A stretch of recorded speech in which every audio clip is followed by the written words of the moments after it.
성경의 다니엘서 혹시 읽어보셨나요?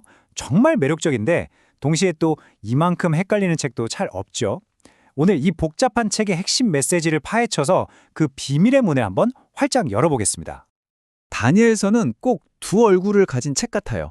한쪽은 우리 어릴 때부터 교회에서 많이 들었던 다니엘의 새 친구가 풀못불에 들어간 이야기나 사자굴 이야기처럼 아주 익숙하죠.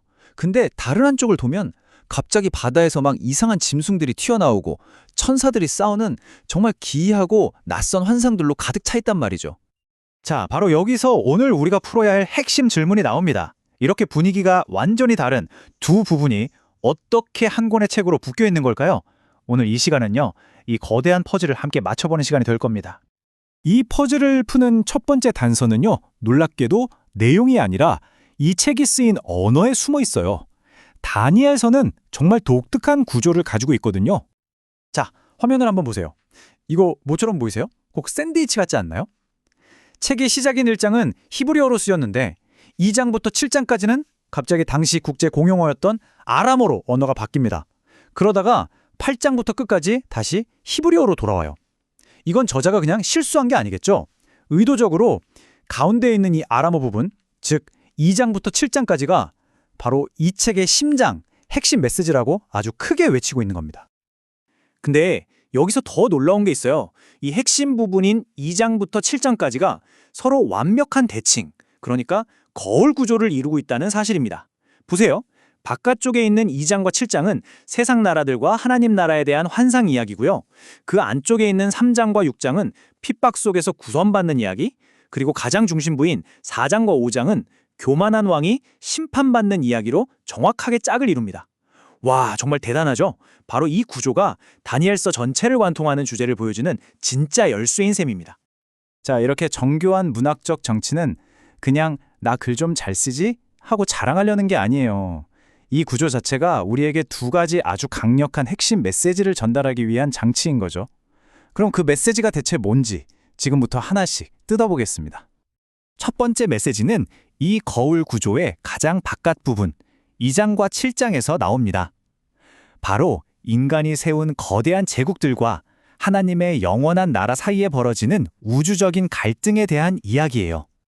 정말 재밌는 건요, 2장에 나오는 그 엄청나게 화려한 금속 신상하고 7장에 나오는 흉측한 4마리 짐승이 사실은 완전히 똑같은 예언이라는 겁니다.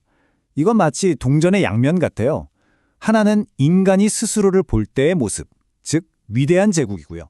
다른 하나는 하나님이 보시는 그 제국의 본질, 즉 폭력적인 짐승인 거죠. 그리고 이 예언은 그냥 상상이 아니에요. 실제 역사 속에서 놀랍도록 정확하게 이루어졌습니다. 금머리는 바빌론, 은가슴은 페르시아, 노스로 된 배는 알렉산더 대왕의 그리스, 그리고 쇠다리는 로마 제국. 고대 세계를 지배했던 제국들의 흥망성쇠를 그대로 보여주는 역사 지도인 셈이죠. 이 환상들이 말해주는 인간 제국들의 본질, 아주 명확합니다. 그것들은 전부 힘과 폭력을 기반으로 세워진 아주 일시적인 존재라는 거예요. 그리고 결국에는 예외 없이 모두 무너지고 사라진다는 거죠. 그런데 이렇게 무너지는 인간의 나라들과는 정반대인 나라가 하나 등장합니다. 다니엘서 2장을 보면 사람의 손으로 만들지 않은 돌이 어디선가 날아와서 이 거대한 신상을 박살내버립니다. 그리고 그 돌이 점점 커져서 온 세상을 가득 채우는 거대한 산이 되죠.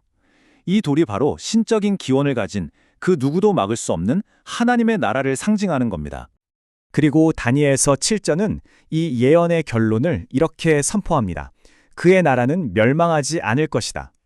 인간이 만든 모든 나라는 사라지지만 오직 하나님의 나라만이 영원할 거라는 궁극적인 선언이죠. 자, 그럼 이제 두 번째 핵심 메시지로 넘어가 볼까요? 이 메시지는 다니엘서의 이야기 부분, 그러니까 구조의 안쪽 부분에서 나오는데요. 이건 아주 현실적인 질문에 대한 답이에요. 바로 적대적인 세상 속에서 어떻게 믿음을 지키며 살아갈 것인가에 대한 실질적인 안내서입니다. 수천 년 전의 이 이야기는 오늘 우리에게도 똑같은 질문을 던져요. 내가 속한 사회나 문화가 내 신념과 가치를 버리라고, 타협하라고 압박할 때 여러분 어떻게 하시겠어요? 이게 바로 다니엘과 그의 친구들이 매일같이 마주해야 했던 현실적인 도전이었습니다. 다니엘과 친구들은 정말 끊임없는 시험에 부딪혔어요. 왕이 주는 음식을 먹으라는 문화적인 압력, 거대한 금신상에 절하라는 종교적인 강요, 그리고 심지어 기도를 하면 죽이겠다는 정치적인 음모까지. 이 모든 시험의 핵심은 하나였어요. 너의 정체성을 포기해라. 이 모든 이야기의 절정은 바로 이 고백입니다. 새 친구가 이렇게 말하죠. 하나님께서 우리를 구해주실 겁니다. 하지만 그렇게 하지 않으실지라도 우리는 절대로 우상에게 절하지 않겠습니다. 이게 정말 중요해요. 그들의 믿음은 구해주시면 믿겠습니다 하는 거래가 아니었어요.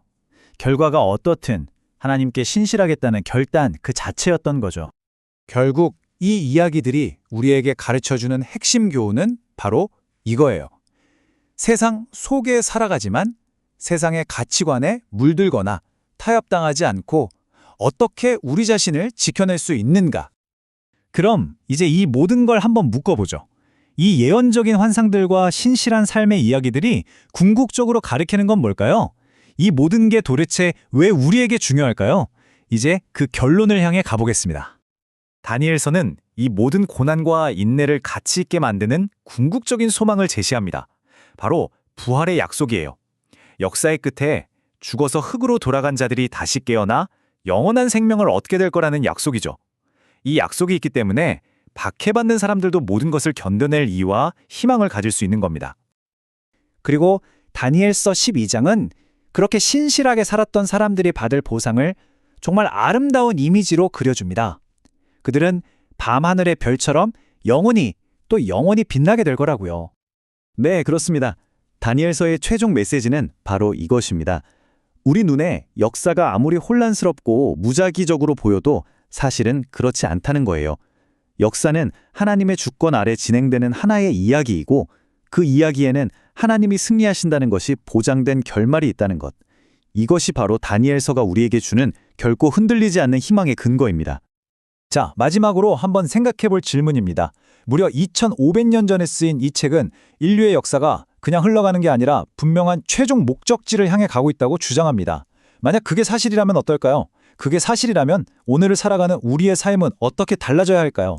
이 질문을 마음에 품고 다니엘서가 보여주는 이 거대한 그림을 다시 한번 곱씹어보는 시간이 되셨으면 좋겠습니다.